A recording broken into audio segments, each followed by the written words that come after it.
Okay, I'm going to go over something that we talked about in class a little bit, um, but that I need to explain a little bit more.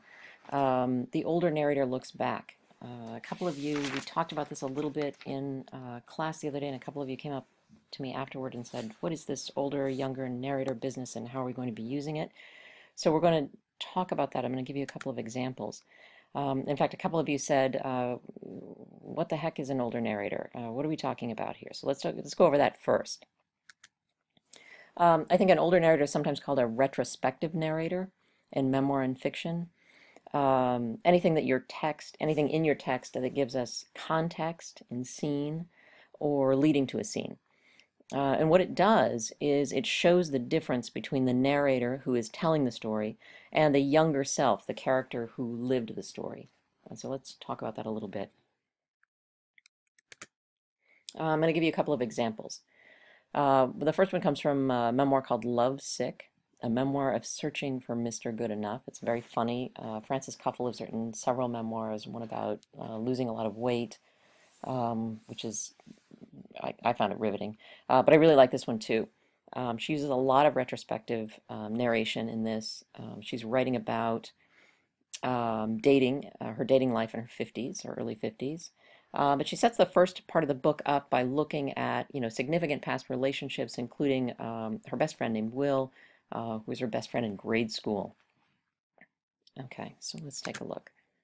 Our third grade memories are of the terrible experience of learning cursive writing under the tutelage of Sister Mary Francesca, aka Franny Machine Gun Granny. All those hilarious stories of mean nuns you've ever heard, she was the Stalin of mean nuns. At St. Anthony's, cursive writing was not learned in pencil, it was learned in ink and fountain pen. There were two kinds of fountain pens, one with cartridges and one that siphoned ink out of a bottle. I had to have the latter. It was so much easier to tattoo Will's neck with that dripping nub. He tells me I was fond of drawing fishes on him, which infuriated his mother to new heights of scolding and scrubbing. You let that girl do anything to you. Knowing Will, he remained silent as she scrubbed harder, the ink already removed. His silence would prod her to yell louder as she scrubbed away skin. The question as a reader, I'm thinking, how do you know this? I don't care if she's bigger than you and a girl, I hear her saying, as tears began rolling down his face from his burning neck. Make her stop. And I can hear him finally busting out, I don't want to. I like her. I wish I was a couple. I can't believe you were dumb enough to tell your mother that, I tell him. I am sitting on a low railing in a Brooklyn Heights twilight on my way to walk a dog. He's at home for once, taking a rare night off from the veterinary lab. His workaholism can't be a surprise to anyone reading this. I can't either. You know what she was like. So several of the techniques that are being used in here is including imagined dialogue. Um, and when we're first reading this imagined dialogue, I hear her saying, and knowing Will. So like, well, how would you know that? But we know it comes from Will. And it's retrospective all throughout. All of third grade is sort of summed up in this one memory of the penmanship, and it's just snatches of memories in here. So that's a good idea of a retrospective narrator, somebody who's giving context to an entire era of your life. Also, she comes completely out of the memory and enters into the real scene, which is her sitting outside on a stoop with Will talking about that past time. Um, and you can try this if you wanted to set up an era. Some of you have significant scenes in your works and you have ongoing conversations with siblings or friends about that time. You can totally come out of the scene of the retrospective into a real scene or a scene that comments on that. And this way, I really feel like the scene between Will on the stoop, which goes on for quite a while, is kind of commenting on that earlier time. And at the same time, that earlier time is sort of commenting and informing what they're talking about now. And I think that's a great technique to use. The second example is going to come from, I'm sorry if I'm bursting through these, but you can look at this again and we can talk about them in class. The Devil That Danced on the Water. It's a lovely, wonderful memoir by Aminata Forna. We're going to take a piece from page 12, the scene in which her father is taken away, and he's taken away forever and eventually killed.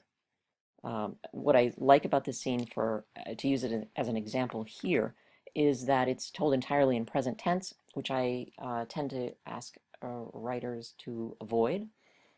Present tense is a little tricky in memoir, simply because you're completely erasing. Here I am telling you, you've got to have a separation between your narrator and your younger self, and view that younger self as a character in a story. And when you do present tense, you're, for all intents and purposes, you're really erasing that line. You are putting yourself back in the scene, and you're asking the reader to get back inside that younger character's perspective and view everything in present tense. But let's see how she makes it work, mostly by putting context, important context, on this scene. And I've underlined what I think is the retrospective narrator and how it works. He walks ahead of the two men through the door and out onto the veranda. I see them pass the window. Daddy, when are you coming back? My father half turns from me, seems to pass a hand across his eyes, takes a few more steps. Then he stops and faces me again. The two men wait, and so do I. All my life, my father has had a habit of chewing the ends of toothpicks. He always keeps a couple in his breast pocket. Now he says to me in a low voice, Am, go and get me a couple of toothpicks. So I run to the sideboard on the other side of the room and find the little plastic toothpick dispenser. I shake out 3 or 4 toothpicks and hurry back to him. My face still holds the question. Tell Mom I'll be back later. These are the last words, the very last words, he says to me, and he steps out into the rain. Now, without this context, it's just a scene of a dad walking out the door with 2 guys. We can get from this that there's a kind of an ominous tone in this just because it's described so starkly. The sentences are incredibly clean, and it's step by step by step by second by second.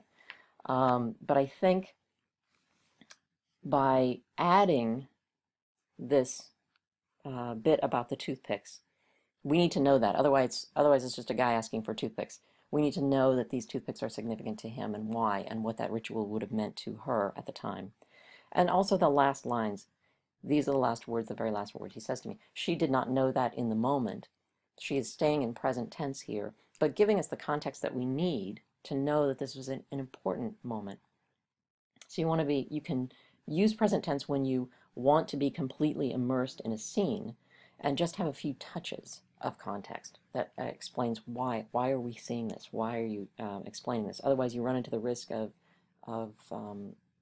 giving us a scene and we don't know how to interpret it.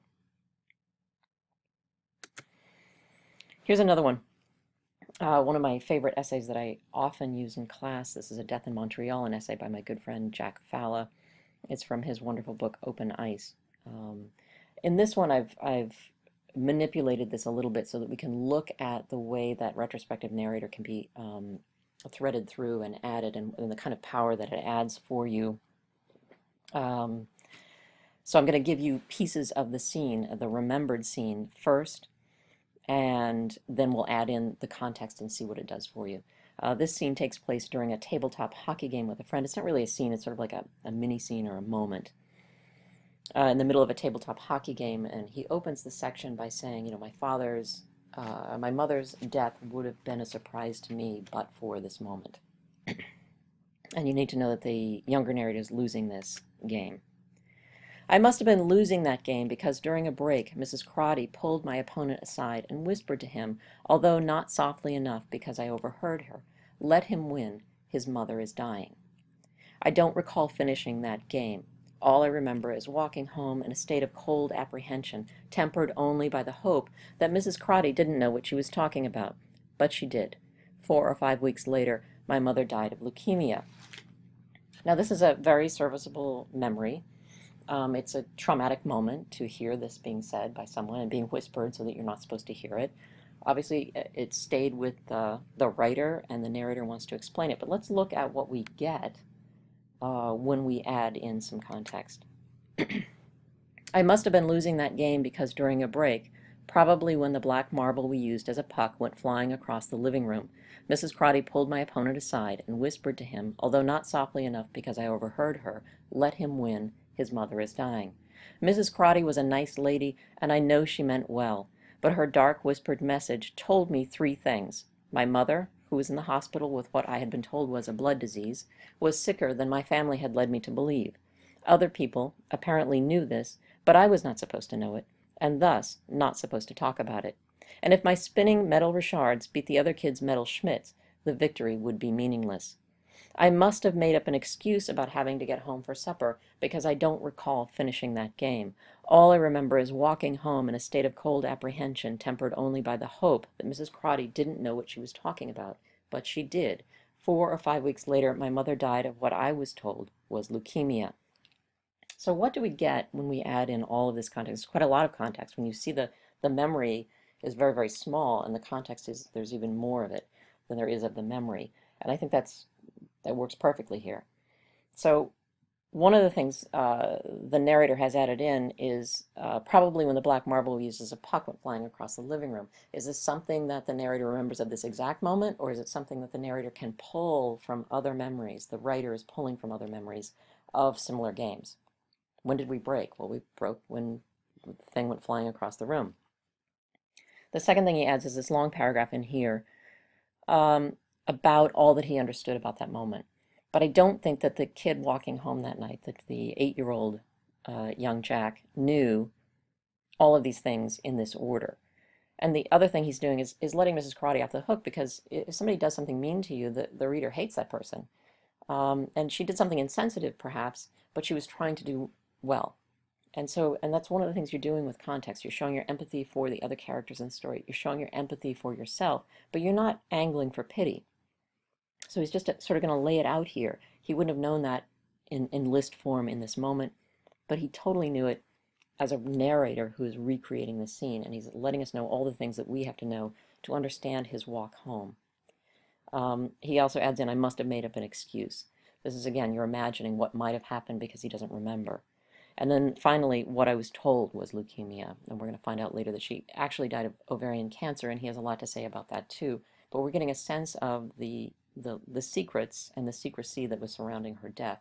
And that's really, really important. And it adds to the whole narration. I mean, otherwise this is a disturbing little memory. Now it's part of the story that pushes us forward. So what are you looking for an older narrator to do? You want to put perspective on the scenes and the moments in the story so the reader fully understands why they're in the story. So many times I look at a piece of writing, a very lovely scene, and say, okay, but what am I supposed to take away from this? And here, as the narrator, you're going to be making sure we take away from these scenes and moments the thing that you need us to take away to understand the rest of the story. The other thing that it does is it reminds the reader that a narrator is in charge of the story, that somebody is pushing the story forward. You have things to do. You have a story to tell. It's going to play out in a certain way. You're still maybe discovering what that way is, but the story is not being told by the characters in the story. So the young versions of these narrators may have had a very different perspective and want to tell a story very differently, but you, as the narrator that you're constructing, has goals for the story, and that there's separation. And it also allows the narrator to show empathy or feeling for the younger self and the other characters in the story. This is crucial. Okay, so the question is, how do I do this? The answer is very carefully. No. The answer is you're going to experiment to do it. But some things you have to understand about your story and your younger self in order to do this. So I'm going to be asking you if you can see your younger self as a character in the story. We don't want you to just be reliving your past story. You want to understand that your younger self, it was 2 years ago, 5 years ago, 25 years ago, 50 years ago, is a character in a story, acting with a certain amount of information and some goals. That these goals are no longer your goals as a person. But you need to have that separation. And you want to be asking yourself, what kind of person were you at the time of your story? What kind of information were you acting upon? What were your goals? What didn't you know at that time? And I'm going to ask you to wonder and maybe write about and think about how do you feel about the younger version of yourself? Because if you hate the younger version of yourself, that's not going to work. And if you're rooting for the younger self, you say, I was a victim the whole time, that's not really going to work either. If you're angling and being a PR person for your younger self, that's not going to work. And obviously, do you have empathy for that character and for the other characters in the story? Even if you had a very contentious relationship with someone, you're going to be working to recreate that person in a very empathetic way. And then finally, when you're going through your scenes, you want to be asking, are there scenes and moments, or are the scenes and moments in your story going to be made more powerful if you add some context? Okay, we can talk about this more in class.